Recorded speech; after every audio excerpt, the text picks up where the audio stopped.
Salut, c'est Kenny, bienvenue dans cette vidéo. Alors dans cette vidéo, je vais te parler de l'autofinancement bancaire.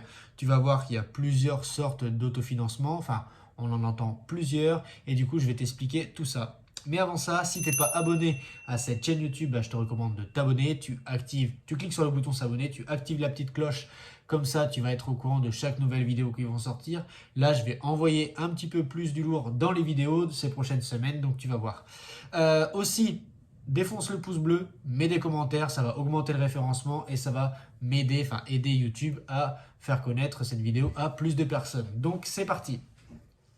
Qu'est-ce que l'autofinancement déjà? Donc tu t'en doutes un petit peu, si tu ne connais pas, c'est tu as ton loyer, tu as ton crédit et on va appeler après, il y a différents autofinancements. Donc déjà l'autofinancement qu'on connaît tous un petit peu, l'autofinancement de l'agent IMO, c'est par exemple, on va prendre, tu as 500 euros de crédit, tu as 500 euros de loyer, bim, autofinancement, d'accord? Ça, c'est nul, ok? Pourquoi? Bien parce qu'en fait, tu as plusieurs charges qui vont venir s'ajouter à ton crédit, à ton crédit, à ton loyer, d'accord? Donc à ta rente.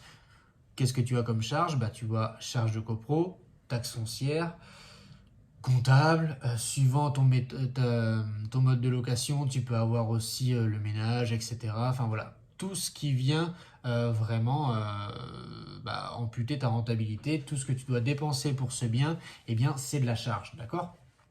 Donc ça, c'est un petit peu l'autofinancement bidon de l'agent immobilier. Ensuite, tu as l'autofinancement bancaire. Qu'est-ce que l'autofinancement bancaire? C'est, si tu veux, les banques, quand tu vas faire une demande de financement, elles vont pondérer 30% de tes loyers. Donc, c'est-à-dire qu'elles vont prendre 70% de ton loyer. Donc, on va prendre pour le calcul un loyer de 1000 euros. Ok. Elles ne vont pas prendre 1000 euros, mais elles vont prendre 70% de ces 1000 euros, donc 700 euros. Ensuite, si ton crédit arrive à 700 euros, là, tu vas être en autofinancement bancaire. Donc, c'est-à-dire un autofinancement, eh bien, ce qu'on peut appeler une opération blanche. Okay, c'est ce qu'ils appellent opération blanche les banquiers. D'accord? Pourquoi ils enlèvent ces 30%? Parce qu'ils prennent en compte que tu peux avoir de la vacance locative dans l'année. Ils prennent en compte aussi que tu peux, tout ce qui est taxe foncière, etc. En gros, ça englobe 30%. Donc, voilà, ils t'enlèvent 30% de ton loyer. Ces 30%, tu peux les gommer quelquefois par des GLI, donc des garanties de loyer impayées, pour augmenter un petit peu. Mais quand on va monter un dossier bancaire ou quand on va chercher une bonne affaire, on va faire en sorte en fait d'être rentable et d'être vraiment rentable pour dépasser cet autofinancement bancaire, dépasser cette opération blanche. D'accord? Ensuite, tu as le vrai autofinancement, c'est-à-dire l'autofinancement où tu as le loyer, ok, et après toutes les charges. Donc tu as 500 euros de loyer, tu as toutes tes charges, par exemple, je sais pas, mensualité crédit 300 euros, plus taxe foncière, plus charge de copro, plus comptable, plus voilà, enfin tout ce qui est en cours au développement de ton activité, de ton appartement. Toutes tes charges, voilà, ça arrive à 500 euros. Là, tu fais une vraie opération blanche, tu es vraiment en autofinancement, ok? Le but du jeu d'un investissement, c'est, pour moi en tout cas, de faire, de profiter de l'effet de levier bancaire et de faire travailler l'argent pour soi. Donc, il faut dépasser cet autofinancement. Mais déjà, si tu as un réel autofinancement, tu fais mieux que vraiment énormément de personnes, d'accord? Donc, c'est-à-dire que tu te crées quand même du patrimoine, tu te crées quand même de la richesse, donc tu fais quand même quelque chose.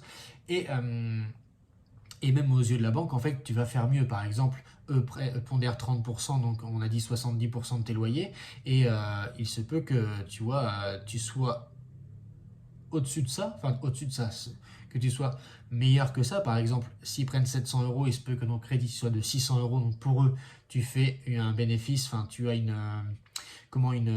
culbute, enfin une différence voilà, de 100 euros, mais peut-être que dans ton mode de location, peut-être qu'en vraiment en calculant toutes tes charges, etc., eh bien tu te dépasses, tu vois, ces 100 euros. Mais ça, c'est pas grave parce que tu pourras, aux yeux de la banque, réemprunter après derrière, d'accord? Donc voilà, c'est ça qu'il faut comprendre. Il faut L'autofinancement, il y a plusieurs autofinancements. Donc voilà, là je t'ai expliqué les trois. Après, à toi de faire tes calculs pour tomber dans un vrai autofinancement qui est vraiment rentable. Alors tu vas me dire, oui, mais comment je fais pour avoir toutes ces données? Alors, pour avoir ces données-là, déjà, normalement, quand une agence met une annonce sur le Bon Coin, c'est obligatoire de mettre les charges de copropriété. Voilà. Si tu n'as pas trouvé ton annonce sur le Bon Coin et si tu es actif, comme je le recommande, que tu t'es fait un réseau, que les agents IMO sont au courant que tu cherches tel ou tel bien, ils vont t'appeler. Tu demandes charge de copro, taxe foncière. Et voilà, déjà, ça, c'est les deux trucs vraiment à demander. Et après, en visite, eh bien, tu vois forcément les travaux, etc. Enfin voilà, après, je te laisse, tu connais le truc. Mais voilà, donc ça, c'est OK. Ensuite, moi, ce que je fais, quand je calcule, eh bien, je prends un loyer modeste. Donc, c'est-à-dire, tu as par exemple 400 euros loyer vraiment bas, 450 loyer modeste et 500, 510, 520 comme tu veux, des loyers vraiment hauts. D'accord? Donc, moi, je pars sur des loyers modestes. Pourquoi? Eh bien, parce qu'en fait, comme ça va me laisser une petite marge pour calculer ma rentabilité et pour par exemple intégrer l'assurance PNO par exemple, tu vois, propriétaire non occupant qu'on ne pense jamais, qui n'est pas très cher, mais en fait tout ça, ça vient s'ajouter, enfin ça vient se soustraire justement à ton loyer, donc se soustraire à ta rentabilité et tout ça c'est très important. Voilà, donc écoute, c'est tout pour cette vidéo.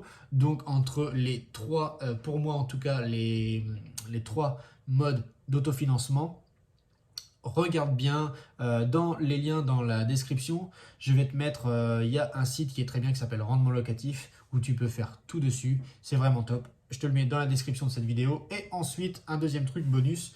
Dans la description de cette vidéo, tu as un e-book à télécharger, gratuit, les 10 critères pour réussir son investissement immobilier. C'est les 10 critères à ne pas louper vraiment pour réussir son investissement immobilier, ok? On explique le calcul de renta, on explique plein de trucs, donc voilà, télécharge-le, lis-le, c'est très rapide.